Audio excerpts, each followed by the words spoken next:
Emerging from the dark depths of the pre-Chapter 2 Deltarune era, a theory video was made that would remain one of the most controversial videos in the Deltarune community to this day.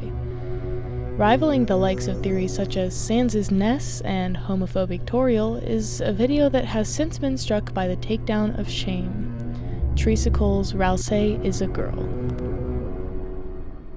To avoid ending up like Treacicle, I want to address that in this video, I won't be making blunt, arguably wrong statements and stretching any evidence to come up with an incredibly wrong conclusion. Instead, I'll just be presenting some real metatextual evidence as to where I think Ralsei's gender identity arc could end up in future chapters.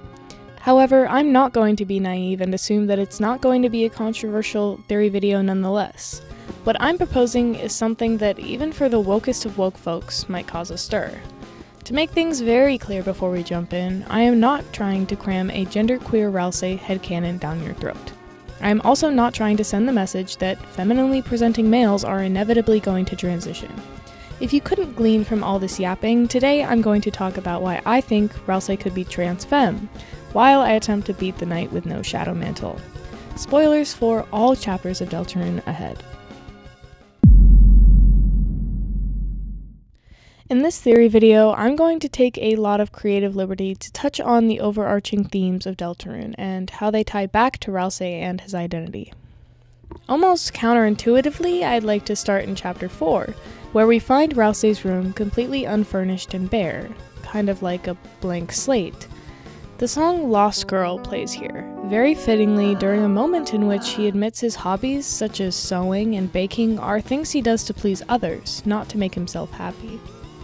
This song so far has only played when, well, lost girls are on screen, for Noelle, Susie, and in Dessa's room. Even just the title, Lost Girl, sounds like a trans femme allegory. This scene emphasizes the fact that a lot of his identity is shaped around what he thinks he's supposed to be like. Subservient to Lighteners, a prince, and a hero. Part of me wonders who Ralsei would be without the pressure to perform for the sake of the prophecy. In another world where he isn't expected to be such a blank slate. Speaking of pressure to perform, Ralsei knows the prophecy so well that he has it memorized, and it's so important to him that he could easily be repressing parts of himself to fit its needs.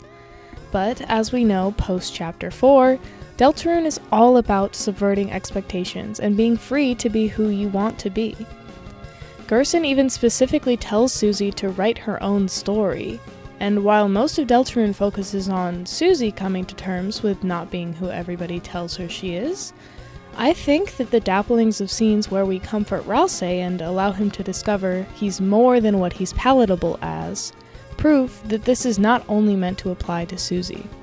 There are scenes like this in every chapter, the important ones being in Chapter 4 after Susie discovers and shatters the final prophecy, in which we tell him it's okay to take a break from being so completely subservient to the Lighteners. Also in Chapter 4, in his room, where he asks if it's okay for a Darkener like him to feel as if he's discovering his own desires. Another prominent scene like this that kind of lets on to the fact that Ralsei is the way he is because he thinks it's what the prophecy wants, is the acid tunnel of love in Chapter 2. In this scene, after he talks about how he appreciates the fact that Susie is Susie and that Chris is Chris, there's an option to tell him that it's nice Ralsei is Ralsei, which will lead to him being shocked and wondering what being Ralsei-like even is. He doesn't even know who he is, and what makes him him. He spent his entire life being a certain way because of what the prophecy says.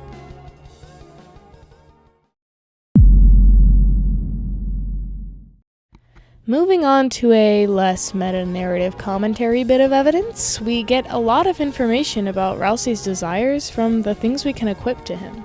An interesting part of Deltarune is the way clothing and items can show so much about a character. Susie, who is supposed to be able to wear ribbons, simply refuses to put them on. She tells you to keep your hands off when you try to re-equip things to her. Ralsei, however, can equip ribbons, but what's most interesting about this is the colors of each ribbon that he can equip. First, the white ribbon, the pink ribbon, and the blue ribbon. They're the colors of the trans flag. And the fourth is the princess ribbon, which is a direct defiance of his prophesied prince identity. If clothing items aren't meant to represent anything about a character's identity, why doesn't Susie just equip ribbons like she's supposed to? And why does Ralsei equip ribbons when they're traditionally seen as a feminine article? And most importantly, what does that mean about the princess ribbon being equipable to the Prince of the Dark? When attempting to equip the mannequin dress to Ralsei, he tells Chris that he thinks it's cute, but is unable to equip it. What's interesting is that this dress has been used multiple times throughout Deltarune and Undertale to represent trans people, specifically in Undertale with this lion, inspired by Mettaton to experiment with their gender, and who we can see in Deltarune fully transitions to a woman. Ralsei is the only character that isn't confused about the dress, like Noelle or Susie are, when attempting to equip it, aside from Chris, who actually can equip it. To go out on a limb here, we could definitely infer that the dress is an allegory for transness or gender nonconformity. The only people who wear it are Mettaton, who is all but confirmed to be trans mask, the trans lion, and Chris. If you need more evidence for Mettaton being trans mask, click the eye in the top right corner. I don't have time to explain that right now. All of these are people who are gender non-conforming and have already realized that about themselves. Being able to equip the dress could mean that a character has accepted themselves for who they really are. Mettaton in his new body that Alphys built for him. The lion in this state of gender euphoria after experimenting with femininity. And Chris, a canonically non-binary character.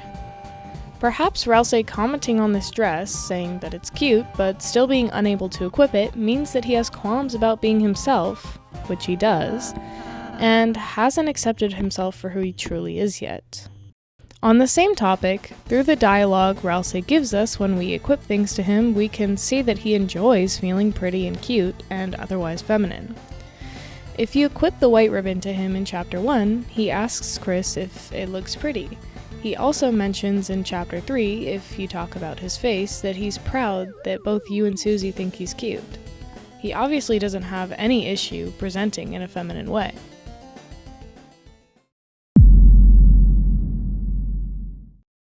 This next section is going to be kind of diving more into Chris's trauma, including their connection to eggs and art therapy, but I want to preface this by just saying that I'm going to be using a term that I find a little bit toxic in order to connect this back to Ralsei. So with this in mind, we know that the Forgotten Man and in turn the eggs are connected to Chris's trauma. This was less apparent in chapters 1 and 2, but since the release of 3 and 4, we've gotten 2 whole new egg rooms that all but confirm that this is the case.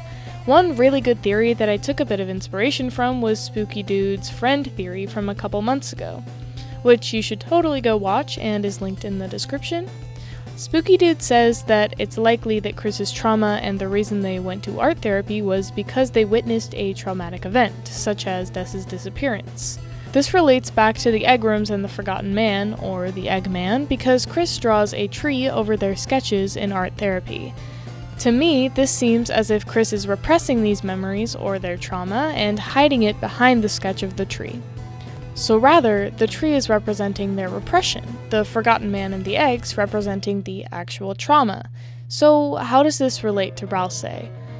In the trans community, especially on Reddit and the likes, somebody who is trans and doesn't know it yet might be called an egg. I generally don't support using this term just because it feels kind of strange to tell a person who they really are, despite what they might think. Which sounds kind of like the opposite argument even, but I thought it might be worth mentioning due to the facts. But I thought it might be worth mentioning due to the fact that eggs and their symbolic meaning throughout Deltarune are implied to hold incredible allegorical importance in Chris's past, and more specifically, the parts of themselves that they're repressing. At surface level, well, let's be honest, if we're theorizing about Friend and the Forgotten Man, we're not at surface level anymore. So, at whatever crazed theorist level we're at right now, it seems really plausible that the egg rooms simply represent the disappearance of December and the effect that it had on Chris. But digging a little bit deeper, or even looking at the eggs with a broader scope, they could be an allegory for all of Chris's repression, including their personal identity. Obviously, as we've touched on already, Chris is non-binary. We don't have any information on how this came to be, and we honestly don't have a lot of information on the societal aspect of humans in Deltarune in general. So it's with a lot of speculation that we could potentially infer that maybe the eggs could represent Chris's transition, or lack thereof, rather their identity as a whole. Chapter 3's egg room was set on this 8-bit island dubbed Man Country. Chris, for a majority or potentially even their entire life, have been the younger sibling, always in the shadow of and expected to live up to Asriel. Their clothes are hand-me-downs from Asriel even.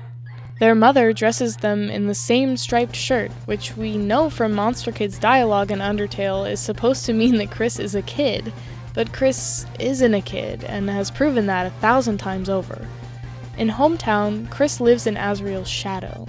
This is why Chapter 3's egg room is set in Man Country, the physical manifestation of what Toriel and the rest of Hometown expect from Chris, and maybe even what the player might desire in some cases.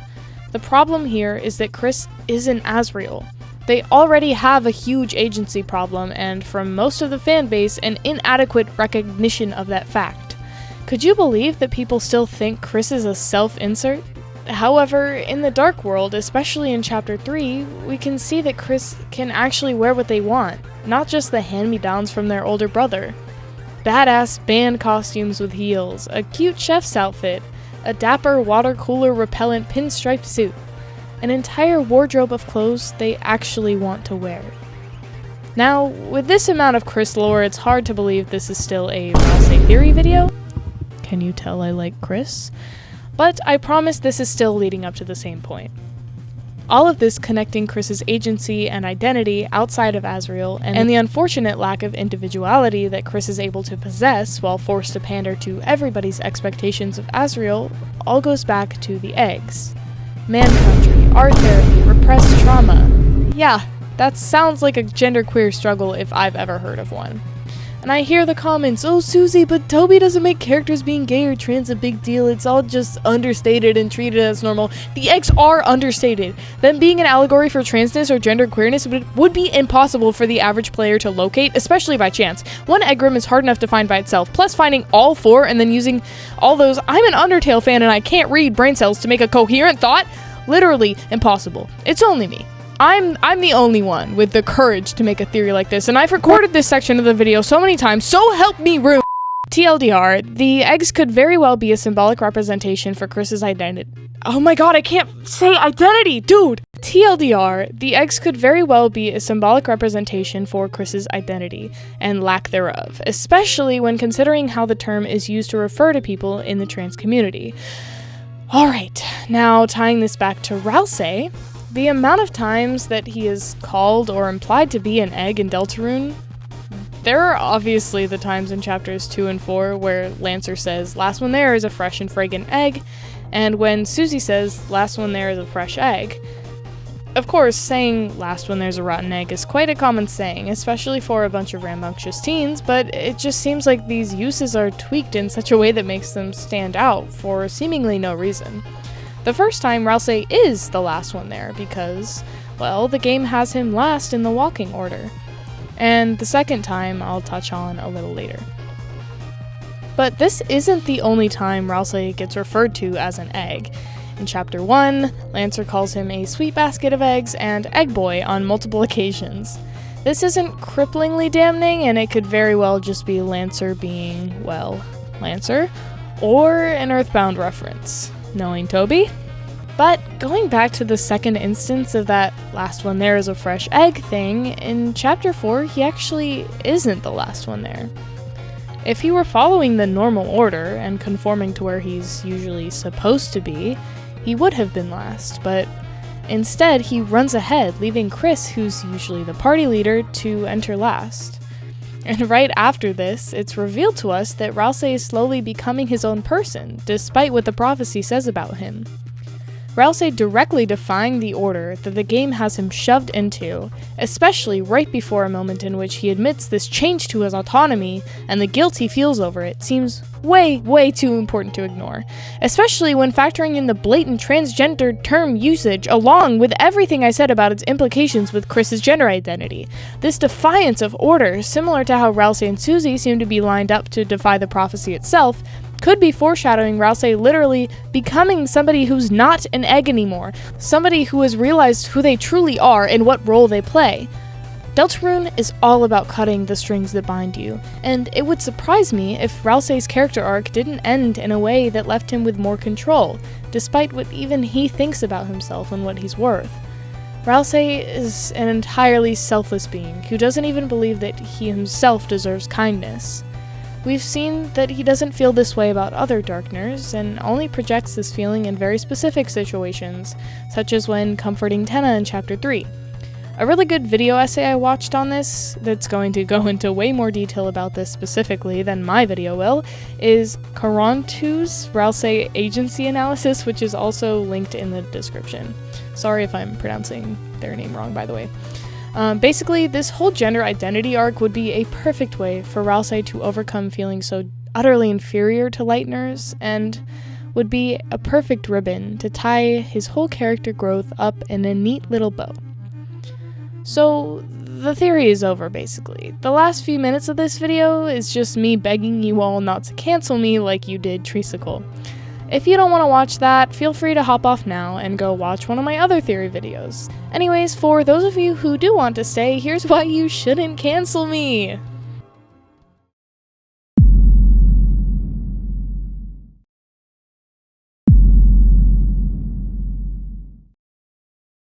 A problem with this theory that puts a bad taste in people's mouths is, as I mentioned earlier, that it would supposedly be femboy erasure and an enforcement of gender norms and toxic egg discourse.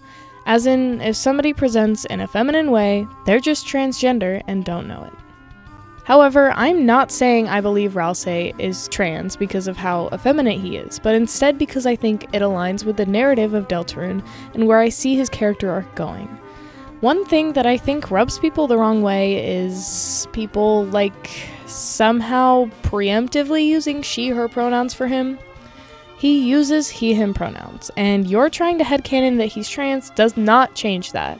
To all my transfemme Ralsei believers, please don't use the incorrect pronouns for somebody just because you think that they might one day use different ones.